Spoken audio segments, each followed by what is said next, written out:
With Fiona Bruce.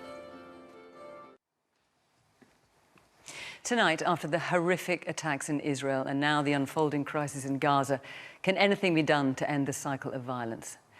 And after the Labour Party conference, is Keir Starmer ready to become Prime Minister? Tonight, Question Time is in London at LSO St Luke's in Islington, where the London Symphony Orchestra rehearse, record and perform. This is also a solid Labour area at a local and national level. But our audience here, as always, reflects the diversity of the electoral picture across the country. Welcome to Question Time.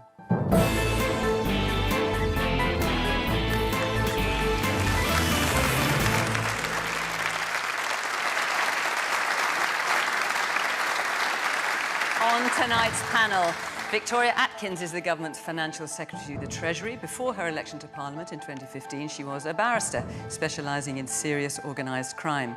Yvette Cooper is one of the handful of Labour shadow cabinet members with ministerial experience. She served in both the Blair and Brown governments and is now shadow Home Secretary. Before he was even 30, Piers Morgan was editor of the News of the World, followed by a long stint at the Daily Mirror. He's since forged a high-profile TV career on both sides of the pond, and now, just a little bit over 30, he anchors his own nightly news show on Talk TV. Halima Begum is in charge of the international charity Action Aid UK, who have colleagues on the ground in Gaza. Until this year, she was CEO of the racial equality think tank, the Runnymede Trust. And Jake Wallis Simons runs the oldest Jewish newspaper in the world, the Jewish Chronicle. His newly released book, called Israel-ophobia, examines anti-Semitism through the ages and what can be done about it.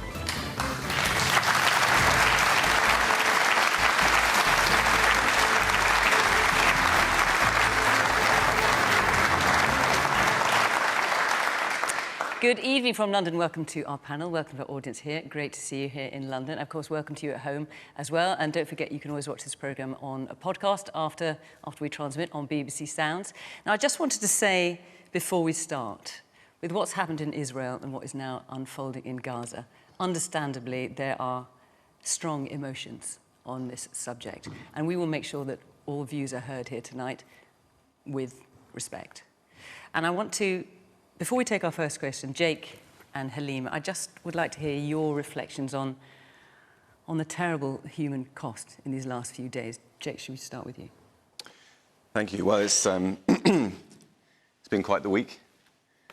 You know, in my community, it's a question of degrees of separation. And my personal degrees of separation is about 2. There's nobody who I know personally, no friends or family who've been killed or who are missing. But there are many friends of friends or family members of friends who have been killed and who are missing. And the brutality, I mean, it's one of those events where you look back to the day before and it feels like a million years ago. The brutality has been horrific. You know, babies beheaded and corpses mutilated, women raped, children raped, families gunned down in their bomb shelters.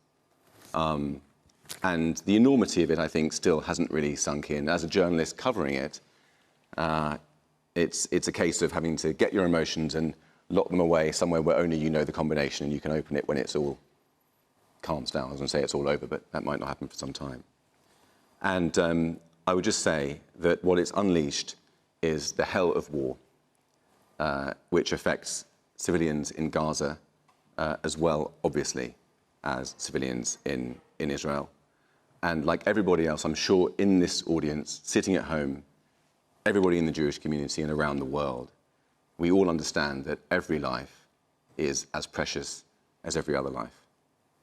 Halima. Thank you, Fiona. Thank you, Jake, for setting the tone of this conversation today. Like you, well, unlike you, actually, I do have colleagues and friends on both sides who have suffered fatalities. So I work for Action Aid, which is an international humanitarian agency. We have had colleagues in the office who have had relatives killed. We have colleagues in Palestine on Gaza who are being raided as we speak. So I haven't slept for 6 days because we've been trying to manage a response. What I would say is that it's humanity that we need to remember. We need to remember the humanity in this because as we speak, from the luxury of a TV studio in East London, people's homes are being raided, 4,000 people have died so far, women, children and men. Hostages still are being taken, and we have air raids going on. So while we have this conversation about how we support Israel-Palestine, get to some peace talks and stop their violence, we need to come at this conversation with that humanity at our hearts. Let's take our first question then on this subject from Poppy Farron. Hi. How on earth do we solve the crisis in the Middle East after the horrific events? Which is a massive question. Victoria.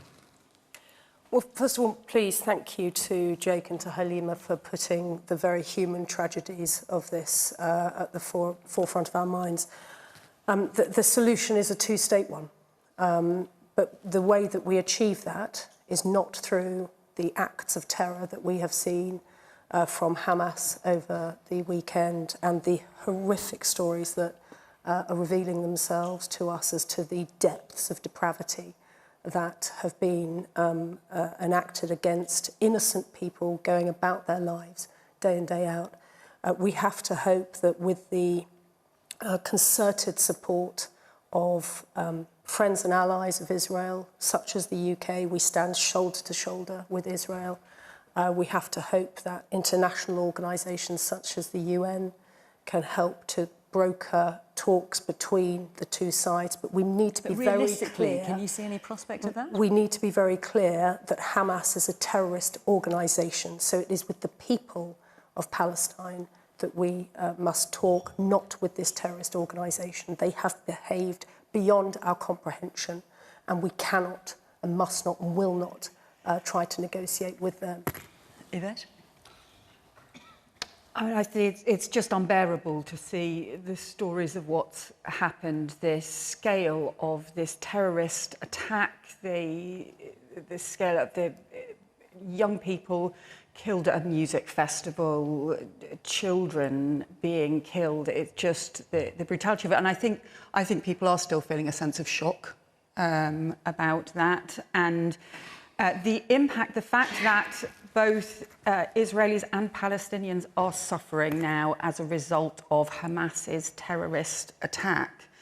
And the most devastating thing, I think, of all of this is that this feels that this terrorist organisation, their attack, has set back the cause of peace. And I agree with Victoria that in the end, the only way to have a long-term peace in the Middle East is to have the sovereign Palestine alongside a safe and secure Israel, the two-state solution that we have talked about, but that feels so much harder as a result of this terrorist attack. So does that not feel further away now? It does feel further away now. We should just be honest about that. It feels further away, but I think, though, that doesn't detract from the fact that I think all of us should still want to work towards that.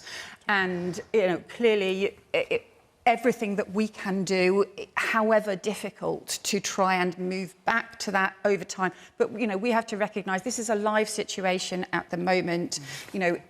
Israel is dealing with the fact that hostages are still being held.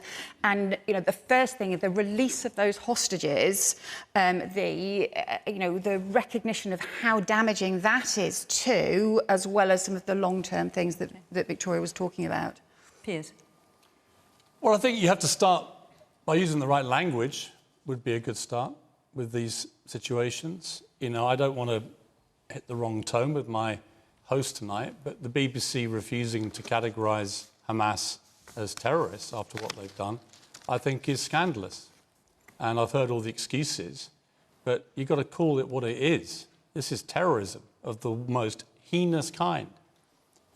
We've touched on some of the things here. Babies being burned alive. Jerusalem Post reporting tonight confirmation of these rumours that were swirling that some of them have been beheaded. A Holocaust survivor, grandmother, kidnapped and taken away, her face staring ahead with resilient determination. But my God, she survived the Holocaust and is now in Gaza, where they're threatening to execute the hostages. There was another grandmother who was murdered, and Hamas got onto her Facebook page and posted the murder so that her family would see it. There was a man on CNN today who said that his 8-year-old daughter had disappeared, didn't know what happened to her. And it turned out that she was dead. And when he was told that she was dead, he said that he was jubilant that she was dead and was not being held captive by Hamas in Gaza. Think about that. This is a father whose child has died, and he's pleased that it wasn't an alternative that is worse. So I think we have to call this what it is. I don't care what side of this argument historically you're on, and I would feel exactly the same way if Israel had perpetrated these acts on Palestinians.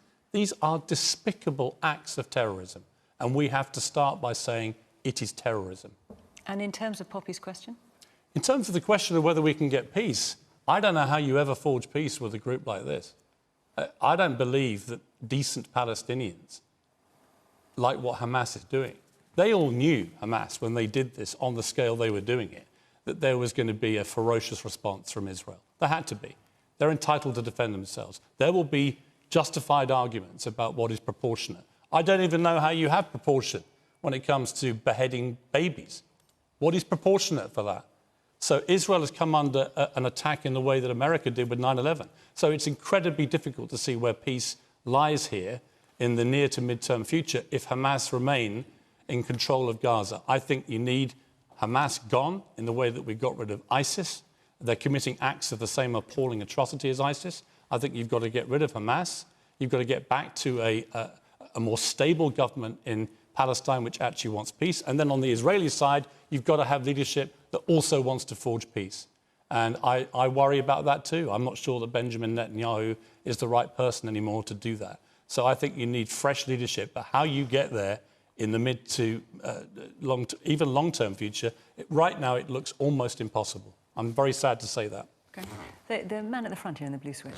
If Hamas ask it, is the British government willing to release prisoners? There was some discussion in the Eye that a Hamas leader has said that they might request North American and European governments to release some prisoners back to them.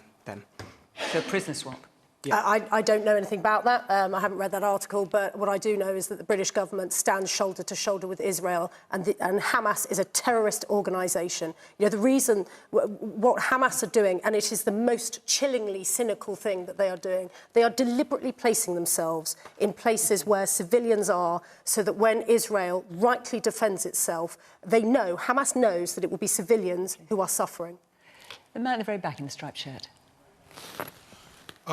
Everyone agrees that Hamas is a terrorist organization, but in terms of the tone, as Piers mentioned, about certain news outlets, for instance, a BBC headline had Israelis being killed and children in Gaza haven't died, like they just died magically or something.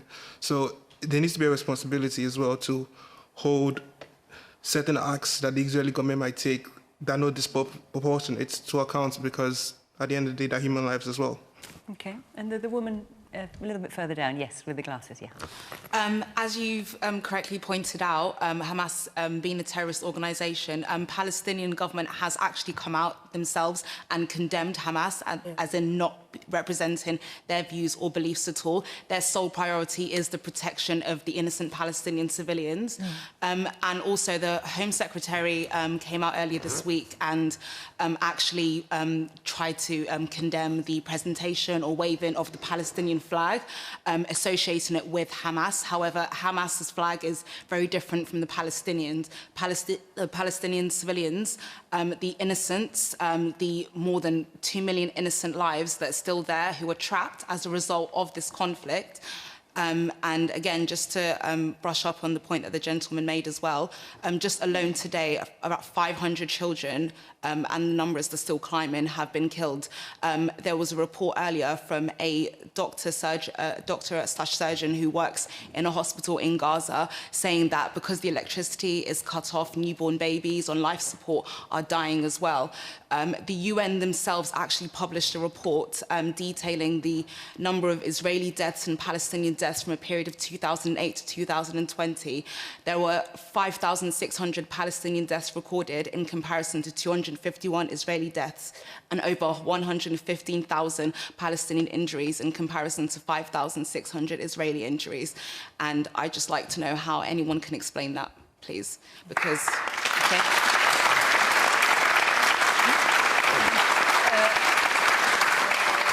Jake, so obviously there's the point made by the woman there, but also there's Poppy's question, which is how on earth do we solve the crisis in the Middle East after the recent horrific events?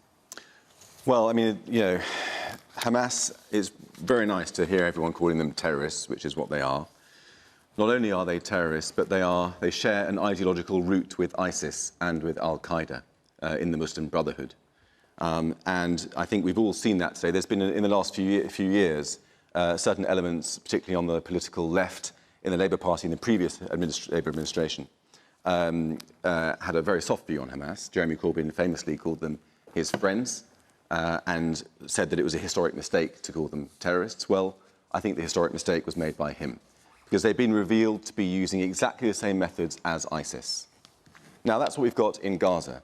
On the West Bank, the Palestinian Authority, who you mentioned, you say they've come out and condemned these actions. I have not seen that.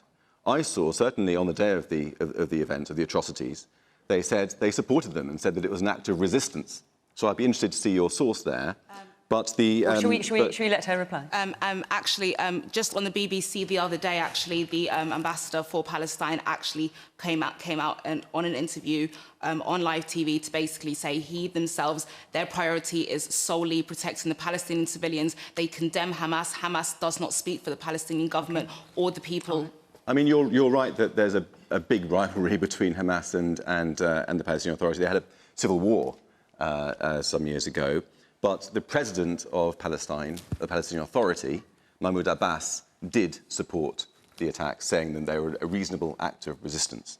And he is serving the 18th year of his 4-year term in office. Democracy does not exist on the West Bank. It's a corrupt and brutal authoritarian regime that enacts awful acts of violence on its own citizens as well. So what I'm trying to say is that Palestinians, I'm not saying, are extremists as a people. There's an extremism in their leadership which is not serving them well. I've got an old colleague of mine, I used to be a foreign correspondent, I've got an old colleague of mine in Gaza right now, and I spoke to him just a couple of days ago, and he said that on the ground in Gaza there's a big support for Hamas, but there's a sizable minority of people who, as he put it, can't see the point of it. Understatement of the century. They understand that Hamas has unleashed this hell of war on the heads of their own civilians. And until this problem of extremism is solved, it's very difficult to see how peace negotiations can happen. What I would favour in the meantime is a doctrine known as shrinking the conflict, which the former Israeli government was trying to apply, which is, without having a grand plan for solving peace in the Middle East, let's try and make things a bit easier in the meantime. Maybe on the Palestinian side, removing some checkpoints, easing some restrictions, whatever you can, confidence building, so you can eventually edge to a point where peace negotiations can take place on the principle that in Israel, 70% of people agree on 70% of the issues. Let's look at what we can agree on. I think that kind of pragmatic step-by-step approach may get us to a point where peace negotiations can happen, but right now that feels further away than ever. Right now, there's a war because of this horrible jihadi atrocity that Hamas has committed. Now, Jake, you're here on the panel, obviously, as editor of a very long-standing and widely read Jewish newspaper. It has come to my attention, a tweet that you put out just a few days ago, which you then deleted, which has offended many as Islamophobic and has used terms I can't actually repeat here on this programme. So I want to ask you, do you still stand by it or do you apologise for it? Well, why can't you repeat it? It's not Islamophobic at all. Well, that's not the view that many have taken. It has used language that I'm not comfortable with. It was jumped on by a lot of critics. Well, I think let's just hear what Jake has to say, if you don't mind. Well, we have strong guidelines for good reason about things we can and cannot say on television. I'm not comfortable. What I would say is that it was in response to pictures of crowds of people in the Palestinian areas and elsewhere celebrating these atrocities, dancing, singing, handing out sweets, and experiencing great jubilation. And what I said was that was a brainwashing that's a problem. And these are people who are celebrating the butchery of my people, and that is a problem. Now, the problem is not... But I'm asking you, because you deleted it, I'm just asking, do you stand by it, or do you think it's the wrong thing to say? The problem is not that they're Muslim. The problem is that they've been brainwashed by these jihadi fanatics. That is what I said. That is what I said. I said they were brainwashed. No. I said they were brainwashed. I said brainwashed. I have the tweet. Brainwashed by a death cult. And I said most. I said many, but not all. And You said much of Muslim culture is a death cult. I didn't. That's what you said. Those are the exact words. Well, I'm quoting the tweet. I didn't. Let's let him answer. Thank you. But what I would say is that that's untrue. But what I would add is that people got cross about it, and I understand that. But I look back at some of the tweets I sent around the same time. And around that same time, in fact, on the same day, I believe, I responded to somebody else who was tweeting, Islam is the problem. And this is what I tweeted. You can check this too. I said, this is untrue. Many Muslims are wonderful. Many have even fought and died for Israel. Let's come together as people of good conscience and stand against the darkness.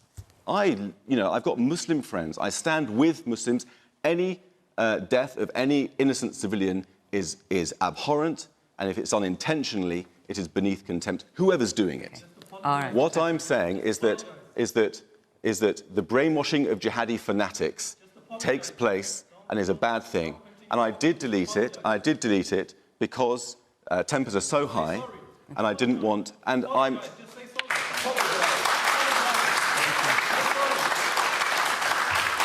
What I will say is that I stand by the point that these jihadis are brainwashing elements of society.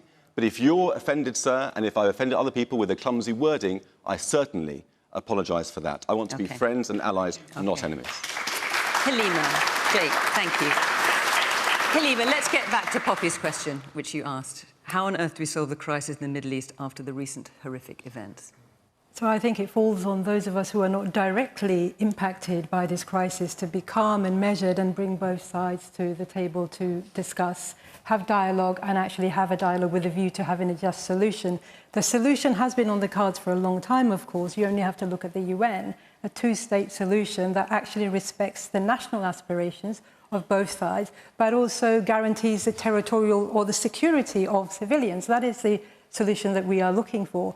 But if we have a conversation all around the emotions that are at play here, I fear that we will not get to that place to discuss a just solution. What I'm more concerned about at the moment, Fiona, is actually the sequencing of humanitarian support. So while we have had Hamas literally shoot 1,000 rockets, Israel has responded with an air raid. We have 2.2 million people stuck in Gaza at the moment. And actually, some of the hostages are also in Gaza. So indiscriminate bomb raids is going to lead to more careless and, well, death and violence. So we need to think about the humanitarian solution before we get to the root causes of this conflict and what a just solution is. And actually, I'm quite interested in asking our minister here, what are we doing to ensure that the British government is working hard to open up a humanitarian corridor so that actually medical supplies can come in and out of the country?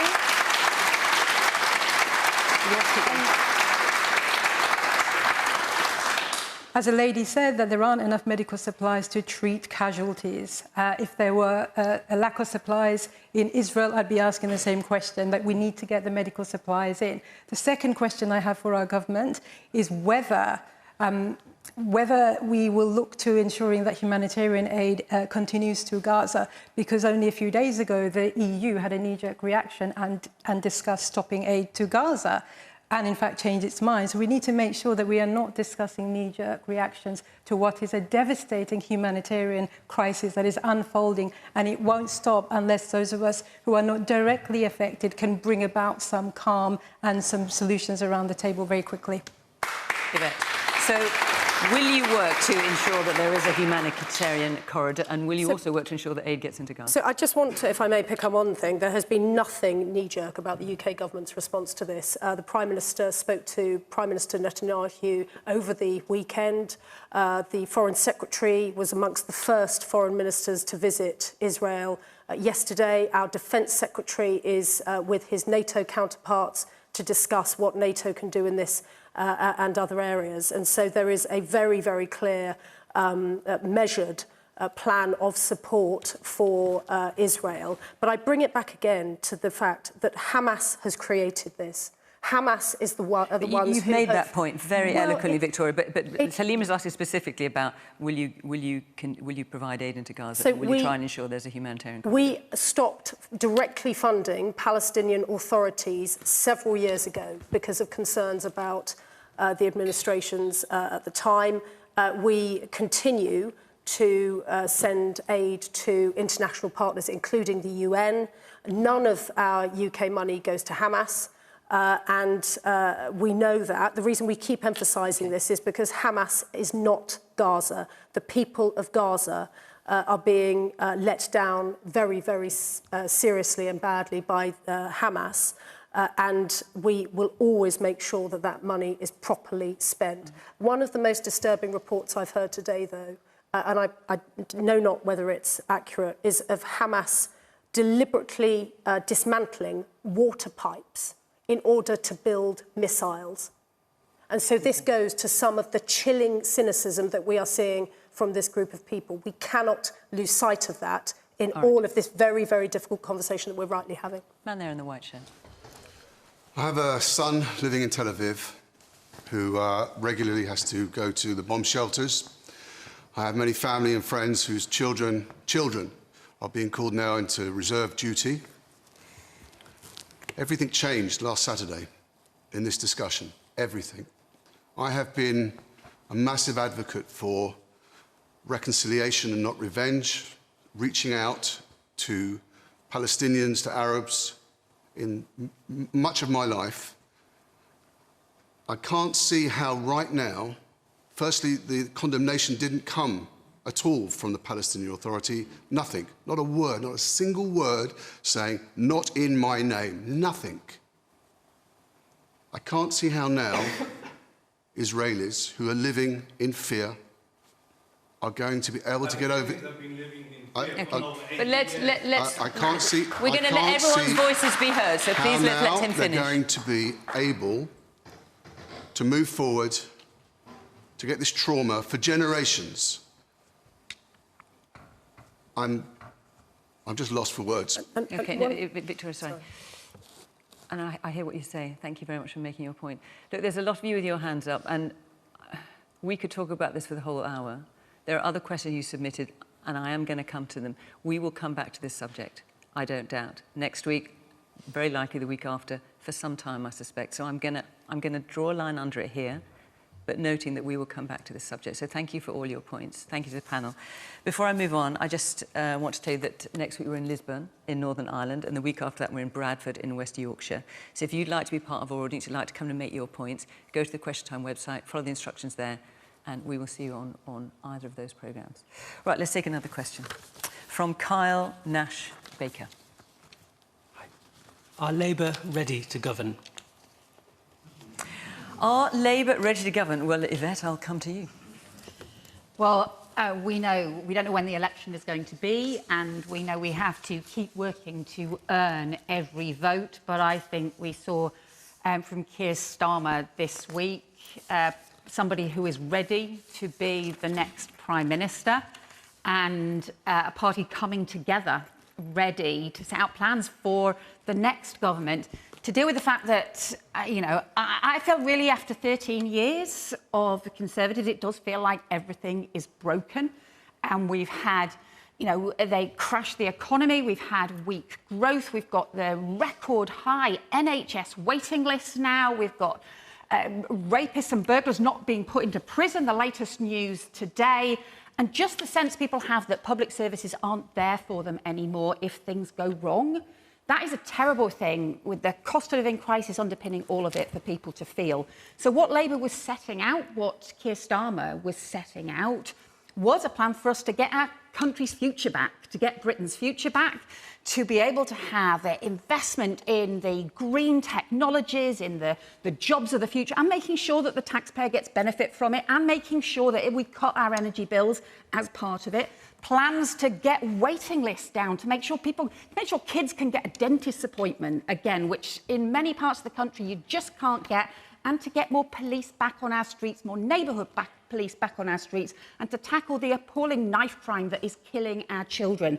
There's so many things we're going to debate, and of course we've set out how we make sure that we can fund things at a time that is tough for the country, but have you set out how you can I think fund it, yes, we have. We have. Just let me finish the point for a first. All right, then I'll come back. We'll just say that, you know, in the end, we cannot afford 5 more years of this chaos. So yes, I think Labour is ready to form the next government, and Labour is setting out a plan for a much better future for our country. Okay. So some is not that clear how you're going to pay for it. So the 1.5 million homes, for example, how much is that going to cost, and where's the money going to come from? So, in order to set these homes, some of this is about planning, some of this is about affordable housing, some of this is about getting new towns going, and also bringing in a lot of private sector investment. There are people willing to invest in the new homes of the future and making sure that you can build them, but too often there's huge long delays in the planning process. That means that the homes just don't get built. And Michael Gove didn't even spend the affordable housing budget. He actually gave billions of pounds back to the Treasury. Well, we would make sure that money would be spent on affordable homes, because otherwise, to be honest, I think there's going to be a lot of parents thinking their kids are living with them forever because they can't afford to get a home of their own. And the 13,000 more neighbourhood police officers, what will that cost and where will that come from? So, the Police Foundation have set out a programme where they identified £700 million of saving from requiring the 43 different police forces to work together, to join their procurement together. They identified £700 million. We were more cautious than that. So we identified £360 million as a result, and that would fund additional police officers and PCSOs back into our neighbourhood teams, because at the moment, although the government, under pressure from everyone, started to finally reverse their own huge, massive cuts to policing, they haven't put them on the streets. So you will still not see the police on the streets. There's still 10,000 fewer neighbourhood police on our streets. That's what we'll turn around. Jake, are Labour ready to govern? Well, I mean, I suppose the main concern from the point of view of the Jewish community here is whether Labour has got rid of anti-Semitism in its party. And I've got to say that Keir Starmer, all credit to him, he has taken some tough action, and he has largely fulfilled his promise to root out anti-Semitism from the party, as far as we can see. There's some of it in the fringes, in local councils, in the grassroots, that is true. But certainly in the parliamentary party, on the whole, it has been rooted out. However,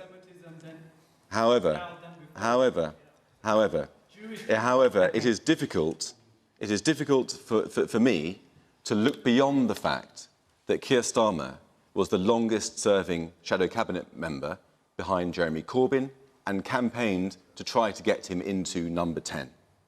If Keir Starmer and his colleagues were more effective in their campaigning, we could have had a Prime Minister Jeremy Corbyn with Keir Starmer in his cabinet. And so, you know, this U-turn is welcome, and I applaud him, but it's indicative of various other U-turns he's conducted as well, on nationalisation, NHS outsourcing. So you're not convinced? Credit. So, look, I want to believe him, and I want to trust him, and he's done a good thing, put it that way. OK, I'll come round, but I'll give you a chance later, if that's all right. The guy there in the dark blue shirt? Hi there. After successive Labour coalition and Tory governments wasting an unbelievable amount of public money and seeing that money down the drain through poor spending decisions and misappropriated funds, what would a Labour government actually do to tackle that, to actually plug the holes that are in the bucket rather than raising taxes and just pouring more water into it? Because I don't believe the simple answer as an undecided voter in the next general election that removing the Tories solves the problem, raising taxes solves the problem. I think as a general public we have the right to actually see that the wastage is actually dealt with, and there's just a stronger level of governance in how our money's spent so that we get more bang for our buck and more success out of what we're putting into the kitty. OK, I will come back to you a bit on that. Yes, the person there in the I think you're wearing black, are you there? Yeah. Yeah, no, further towards at the side there. Sorry, thank you. Yeah, that's it. Firstly, thank you to everyone for the great sensitivity with how you've treated the topics tonight. In many ways, I do feel for Yvette here, because Labour both have the largest open goal that they could possibly have with how shocking the Conservatives have been in the last few years, but also the most questions posed to them. My main question to you is, how do you put faith back into the hearts of working class people when you have a leader of the opposition who can't seem to back striking workers, who can't seem to back working class people in layman's terms. Then I will give you a chance to answer this. Piers, are Labour ready to govern? That's Carl's question. Well, look, we're in the heart of Arsenal country, Islington here. How many gooners in tonight? Little show of... Oh, a lot of them, good. Keir Starmer's a big Arsenal fan. I'm a big Arsenal fan. He reminds me a little bit of our club and our manager, where 2 years ago I wouldn't have given Mikel Arteta a prayer of winning the big prize, the Premier League, but he's grown into the role and he's now exuding an air of someone who believes he can, and I think he will. And when I watched Keir Starmer with his big speech this week, I thought, yeah, this guy has grown into his role and he now believes that he can be Prime Minister, and he's got a good team around him, and I think they exude an air of basic competence. And he may not be the most exciting guy out there. I mean, nor's Rishi Sunak, to be honest. But what I like about both of them, they at least look like they take their job seriously, and they understand that with these jobs of high office in this country should be a basic modicum of dignity and an ability to make us proud of our country when you represent us. So I give them both kudos for that. I think Labour have got it all to lose, but how are they going to pay for these promises? This country is on its knees financially. I mean, I didn't think things could get worse than people not being able to get a bed in hospital. Now we can't even find a bed for convicted criminals. Think about that. Our prisons are full. That moment, to me, just summed up the malaise of this country. And I think what we're crying out for is a leader that can make us all feel better about ourselves. I've been saying this for a while, and people go, oh, well, it's easy said than done. It is, but the way you do that is you don't make pledges you can't keep. You don't do stupid stuff like Boris Johnson. You don't do crazy stuff like Liz Truss. You do the basics and you do them well, and you listen to the people, and you bring the people with you, and you make us feel proud of this country again. And if you do those things as a leader, then as Arteta has shown at Arsenal, you can bring the fans with you, bring the team with you, you can win. And I think I saw with Keir Starmer someone who takes that responsibility seriously, and therefore I think he has a very good chance. Halima. Is Labour ready to govern? Yes, of course, Labour is ready to govern. I actually have a soft spot for Keir. As he was Crown Prosecution Director many years ago, as a family who were victims of crimes, he stepped up and really supported a process of extradition from another country to actually see that we got justice. So I have a soft spot for him. That said, I think he's playing it too safe. He's very good, by the way, which is why Boris Johnson is personally attacking him, if you remember the accusations around Jimmy Savile and not acting fast enough. So he's very good, which is why he's being attacked. But for me, he's playing it too safe, and I'll tell you why. This country, as you say, Yvette, has been on its knees for years and years and years. It's for Labour to win, but it's going to take more than safety. He's got to get out of his comfort zone and think about what this country needs, rebuild Britain back. What's that going to take? Where's the money going to come from? I'm old enough to remember, actually, Gordon Brown making pledges around 3 million homes, was it? Or David Cameron saying 200,000 homes. But where's the money going to come from? And I'll tell you where the money will come from. It won't just come from tinkering around with inheritance tax. It won't come from tinkering around with social care budgets or where we fudge the budget. It can actually come from the excess profits that a lot of the oil and gas companies are making profits around. Tax those companies, find the money, get Britain back to a better place. That's where the boldness needs to come from. In the blue shirt and dark blue jacket with the glasses. No, that over there. Look, there you go. Yeah. I think it's been said Keir's speech and plans lack detail. For health, he's just announced 1.2 billion for waiting list initiative. Do you really think that's the priority in health? Isn't the stalemate over doctors' pay a priority? Because until that's sorted, the waiting list just keeps growing. You're going to have a lot of questions to answer about, but I will come back to you, Victoria. Yeah. Is Labour ready to govern? Go on, surprise us all and say yes. So I think, I'm sure one thing, actually, that we can all agree on is that character and values are essential qualities in a leader and in what we aspire to as a Prime Minister. And Rishi is, he has an absolute commitment to our country. He works his socks off day and night to try and look after us all. And he is the very story, I think, of the opportunity and promise that our country offers people. And I'm sorry to go back to the previous subject, but I'm afraid I can't shake it off because I think these events in Israel have been so terrible. But the problem I have with Keir Starmer and his character is, as Jake has said, he sat round that shadow cabinet table with Jeremy Corbyn. And I remember a Jewish female Labour MP having to be given a police escort to go to her own party's conference, Labour conference. And Keir sat round that table and said nothing. Compare and contrast, if I may say so, with Yvette, who refused to serve in his cabinet. A point of principle, she stuck with them. But I am afraid he may well have made changes since he's taken leadership, but the choice for him was when he chose to urge all of us to vote for Jeremy Corbyn. And had he succeeded, had he got his way, then Jeremy Corbyn would have been the one making the decisions about what happens with the UK's response to Israel at this today, last weekend and next week. And that I find very, very worrying. Now, putting that to one side, we can talk about policies, we can talk about priorities. The number one issue facing our economy at the moment is inflation. Inflation hurts all of us. It particularly hurts the poorest in society. And that is why the Prime Minister has made halving inflation his number one priority. And since the peak last year, we have already reduced inflation by 40%. We are beginning to see food inflation reducing, so your supermarket shops will get a little bit easier. And alongside that, because we were so very worried about the cost of living pressures, we have helped the average household with some £3,300 to help get over that very difficult winter that was caused last year by primarily by the war in Ukraine. But as I say, for me, character and values are the things that matter in a leader. And I'm afraid on this, Keir Starmer has legitimate questions to answer. OK, you've made your point. Which he has refused to do. Now, I bet you've got a few things to answer here. That, but also the man there talked about, basically, as you put it, tackling the holes in the bucket rather than just keeping on chucking stuff in. And then 2 points really about the doctor's strike and supporting the doctor's strike, which is the point you were making at the back there.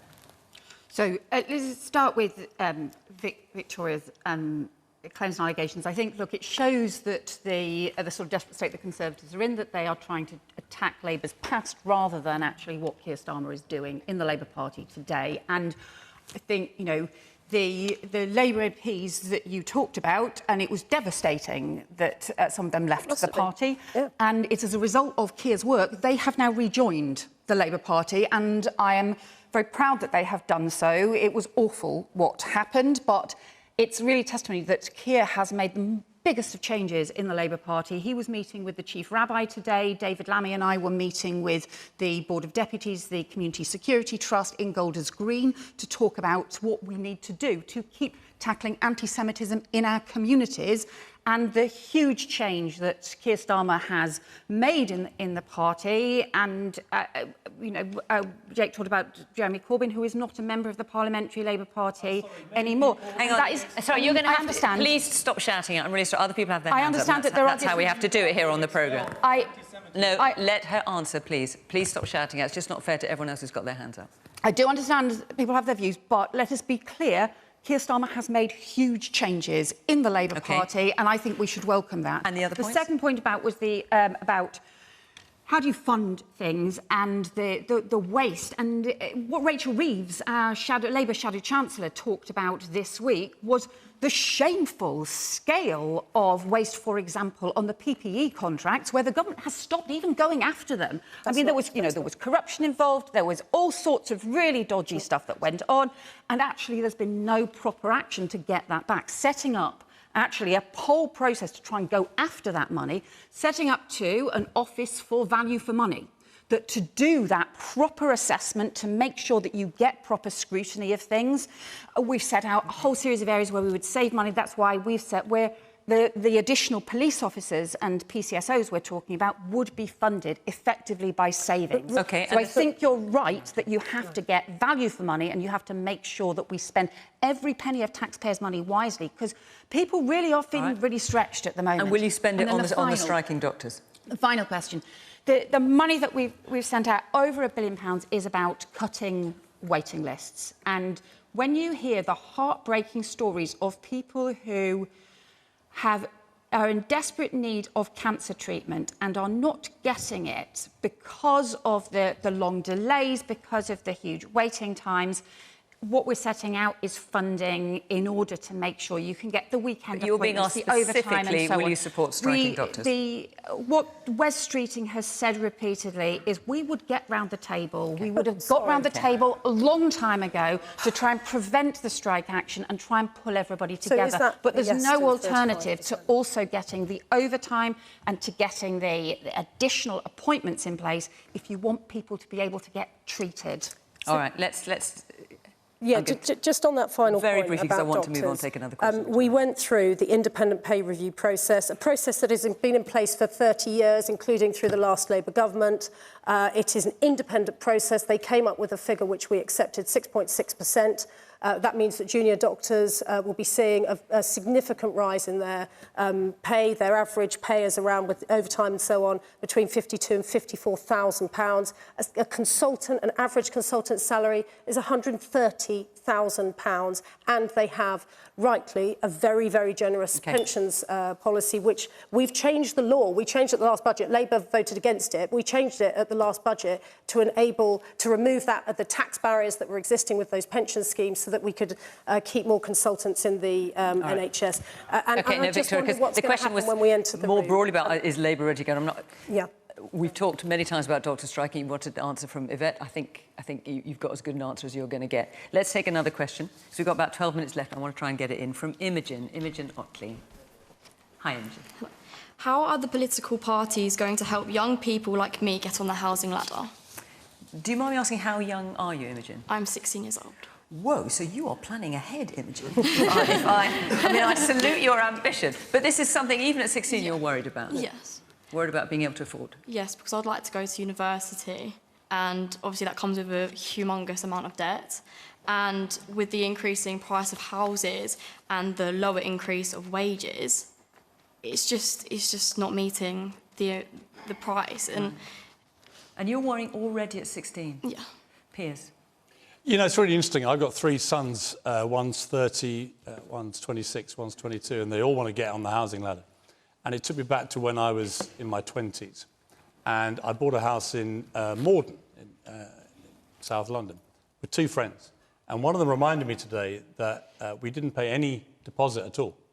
We had a 100% mortgage. One of the fathers acted as a guarantor, and that was it. It was that easy.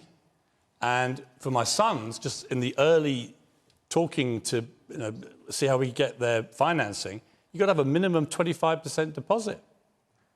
And I was shocked. I didn't know it was like that. That's a lot of money, whatever value house you're buying. And many people just simply can't afford this. So I then talked to a friend of mine who's a property developer, and I asked him about this plan by Labour with the housing, and especially affordable housing. And he specialises in affordable housing. And he told a story that I found just really shocking. There's a development that's been going through planning now in East London, very near here. 1,600 new homes, of which nearly half are affordable homes. It's been a 4-year delay in that planning, even though the planning officers supported the scheme, and it's been rejected by a small committee of 8 local councillors, who he believes, from his experience, just don't understand the complexity of this kind of development. And he says that's happening everywhere. So when Keir Starmer says he's going to bulldoze his way through local planning issues, that's what he means. And he's right. The truth, if you're a young person like you, and I commend you for planning so far ahead, but it's incredibly difficult to see how you could buy a home. And what moved me about Keir Starmer's speech was when he talked about the value of your own home to people's psyche, to their health, to their social mobility. And once you get on that ladder, you feel like you've arrived. And we are depriving potentially millions of young people of that feeling. And I think that is a real tragedy. And that's why whoever wins the next election in this country has got to look at people like you and my sons and others who are trying to do this and empower them to have their own home. And I think that would be great. Let's hear a little bit more from our audience. Woman with the glasses then. Yeah. Hi, Imogen. I wish you had a vote at 16 because you talk a lot of sense. Really. I just can't get over the Tories thinking they have character and value. It's just absolutely laughable. I'm not talking to the individual, I'm talking about the party. And luckily, we do vote in parties. So whatever your view of Keir Starmer, we voted in Boris Johnson. Then we had Liz, and now we've got Rishi. You know, we vote in parties. Tories, I'm a teacher, my husband's a police officer. We've got 3 beautiful children here in London. And it's not just because we've got 3 children that we're tired. We struggle every month to make the ends meet. OK. So good luck. Man here in the orange sweatshirt. Yeah, I truly struggle to understand how the Tories believe that they are helping young people with housing when, you know, Liz Truss's shock to the economy. The Conservative MP mentions a 40% reduction in inflation. Did Liz Truss's government not skyrocket inflation beyond what anyone else in Europe has observed? Is it not ludicrous? I can't believe that Piers made a speech which advocated for the Labour Party on the grounds of basic competency. Is that not a shocking indictment of our current government? OK. Let me take one last one going back. This woman here in the front. Yeah. Hi. Over 52% of this country are women. Are we sure that Labour is ready to govern when it spent 4 years denying that a woman is an adult human female? Great question. Punishing women. It's an interesting question, but not the one that Imogen asked. If you'll forgive me, I'm gonna stick with that. Forgive me. And then also, I've got about 7 minutes left, and I've got to let the panel answer Imogen's question. So forgive me. So, Victoria, first of all. Yeah. So, Imogen, first of all, thank you for your question. And look. We all acknowledge how difficult it is for young people to get onto the property ladder. If you look at, and I don't want to seem discourteous to Piers, but I suspect house prices, when Piers was looking at houses with his 100% mortgage, which, goodness me, after the financial crash, we cannot go back to that sort of model. I suspect. Are you being ageist there? I'm not. I'm just Minister? being. I'm trying to be courteous. I suspect the houses in Morden were a little cheaper than they are nowadays. And what is important is really helping first-time buyers onto the property ladder. So we're helping. What you're hearing is the man saying you're not helping. For example, we have we've completely removed stamp duty for first-time buyers up to a certain value because we do not want to put that extra cost onto people as they're buying their first home. But one of the important things is to build new homes. And you're nowhere near building as many homes as actually, you've pledged we're on track to deliver our manifesto commitment to deliver 1 million homes this Parliament. We are absolutely on track. We have delivered. I mean, the Housing Minister, Robert Jenrick, said you're nowhere near it. We are on track. We delivered 2.3 million homes since 2010, and of course we've had schemes throughout the decade helping first-time buyers with some of the cash flow issues that Piers, I'm not meaning to be discourteous, that Piers has mentioned. But what worries me about some of the things that we heard from Sir Keir this week is that I live in a very rural constituency, so I don't have the pressures that places in the southeast tend to have with, for example, protecting Greenbelt and so on. It is, I think, really important that we have local democracy playing its role when it comes to house building, helping councillors make the right decisions about developments in villages and market towns, rather than the top-down approach, bulldozing through local opinion that Sir Keir seems to have been advocating. That worries me, because I think, we have to have local consent to these projects around the country. I'm going to stop you there because I've got 5 minutes left. I need to let the rest of the panel answer. Halima. Thank you. Look, it's really easy to talk about housing figures just before an election. It's really easy to make promises, but we've been there with Gordon Brown. We've been there with the Conservatives. These new houses don't appear. I'm going to give you a statistic, Imogen.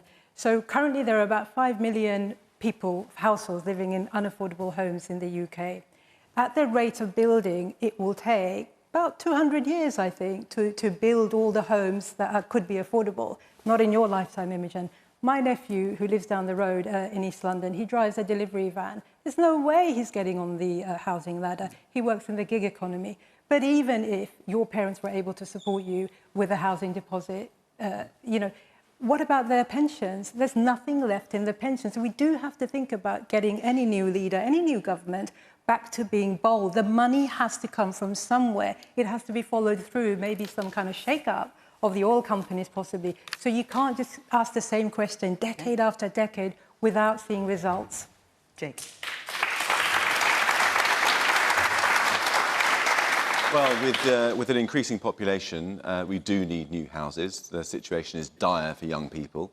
Keir Starmer announced a target of 1.5 million new homes over 5 years, which is roughly the same as the Tories' target. It's a target which the Tories have not been able to hit ever so far, because the obstacles are huge. Planning regulations, environmental regulations and so on. Now, Keir Starmer said that he would be able to achieve it when the Tories haven't been able to. He didn't lay out really how. He said, he used some metaphors, he'd bulldoze regulations, he'd become a YIMBY, a yes in my backyard, rather than a NIMBY, no in my backyard, or a KNIMBY, a certainly not in my backyard. And I think that a lot of people at home will look at that and be reminded by the old Jewish joke of the person who received a telegram which said, start worrying, details to follow. Let's have some details then, Yvette. How is Imogen going to get on the housing ladder? We do need to build more homes, and we need more affordable homes, and we need more support for first-time buyers. We would do all of those things. There's been a drop in home ownership, but there's also been this big increase in not just people your age, but also 10 years older than you and even more, still living with their parents because they can't afford. They can't afford often to rent, as well as not being able to afford to buy their own home. And you've got, you know, people who did manage to get on the housing ladder and working incredibly hard to do so, then hit as a result of that disastrous mini-budget last year with, thousands of pounds of extra mortgage payments as a result of Liz Truss's chaos. And, you know, we did see, frankly, last week in Manchester, Rishi Sunak really dancing still to Liz Truss's tune. Rather than saying, no, we're going to change direction, they've still dropped actually some of the targets, some of the policies that they did have in place to try and drive housing growth. But in terms of what Labour's going to do with it. So when Keir Starmer talks about bulldozing through planning laws, does that mean ignoring local democracy? So if local people feel strongly they don't want somewhere in their backyard, as you put it, that gets ignored? No, what we need is local councils, local people, communities to be able to decide where in their areas homes should go. So actually all areas should be thinking responsibly about increasing the housing that is needed in the area, but the location should be decided through proper plans. But a whole load of local councils So when you say proper plans, you mean at a national level? No, local plans. It's the plan that decides in each area, OK, which area is going to be identified for housing, which area is going to be identified but they exist for something already. else. Well, a whole load of councils don't actually have them in place because the whole process has been so slow. We would speed up that process so you get those plans in place. But that means you can Starmer then take decisions more quickly. Did say sometimes we may have to ignore what people want locally. So what he said was you've actually got to speed up that process. So if local councils are refusing to build housing at all, then actually there should be measures in place to ensure that all areas are doing their bit as part of the affordable homes we need. Otherwise, we are letting the next generation down. And yes, we would also, as part of that, ask areas to come forward with proposals for new towns, because actually the post-war Labour government and generations did build new towns, new communities, new places that people can enjoy and live, and we should have those sorts of ambitions again. But yeah, it does mean working with local people, but to give young people the best chance of getting a home of their own. Imogen, good luck, and thank you for your question. And come back on the programme, I don't know, when you've left school, tell us what happened. We'd like to know. Our hour is up. Thank you very much for watching. Just to remind you, if you can't stay up till this time on BBC One, you can watch us on iPlayer at 8 o'clock. Thank you very much to the panel for coming along. Thank you, of course, to all of you for coming along here to LSO St Luke's this evening. Great to see you. Thank you at home for watching. Until next week, bye-bye.